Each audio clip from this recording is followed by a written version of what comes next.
After Oregon and USC each lost last week, the Pac-12 standings reverted back into a logjam with 3 weeks left in the regular season. Arizona and Oregon now share the conference lead with 9-4 records in Pac-12 action, while Utah and Colorado sit just one game back at 8-5.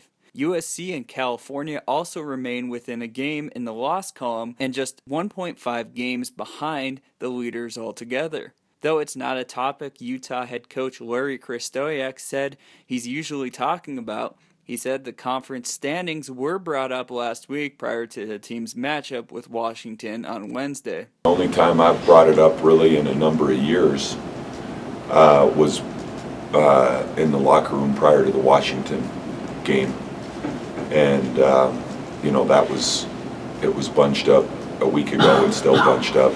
And we're not huge on setting goals. I like to kind of stay more in the moment with it rather than getting ahead of yourself. But I thought a goal that was worth talking about was trying to finish in the top 4 so that we don't have to play that first game in Vegas. I think that's a big challenge to have to put a number of games together in order to cut down the nets in Las Vegas, and that's obviously a goal we haven't talked about, but it's one that we haven't accomplished yet. And so winning a tournament championship would be great, and obviously it punches your ticket to the big dance and takes any guesswork out of it. So that was a situation where Washington was a game ahead of us at the time, and I thought it was a good time to maybe talk about it, in that if we beat Washington, we would win the tiebreaker against one of those teams, and you start looking at some tiebreaker situations. I think those are valid things to talk about. So beyond that, it's pretty much just trying to get through the next day.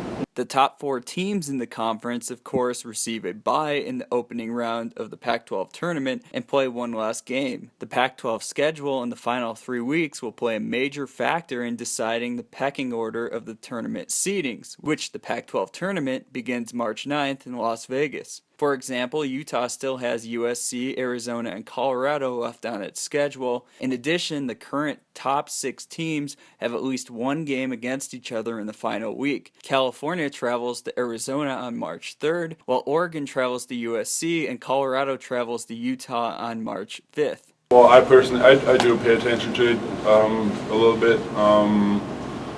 Just because I want to reach that goal, and I think if we end the season strong, like, we can definitely accomplish that, and maybe even more. Like, you never know, but so it's not like a focus of mine, like, that I like look at the standings and be like, if we beat them and they lose, like, I don't worry about it too much, but like it's something I look at. Yeah. Since no game has been certain in the Pac-12 this year, and there's still 5 games left in the regular season, the Utes remain focused on UCLA on Thursday before anything else. However, the Utes aren't too concerned if they do wind up playing in the first round of the Pac-12 tournament. There's no pressure. No, it's I've always said that the pressure comes in playing the next game, and when we're done playing 18 games, that's when you kind of add it up and figure out what story unfolds for Vegas. But it's certainly not a do or die situation if you do have to play the first game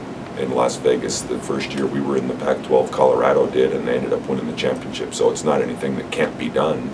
It's just certainly a heck of a lot more difficult to piece 4 games together in order to do that. So no pressure. It's, you don't play out of fear and have concerns about if things don't go well. I think you just get up to the plate, take a crack at it, and let it fly.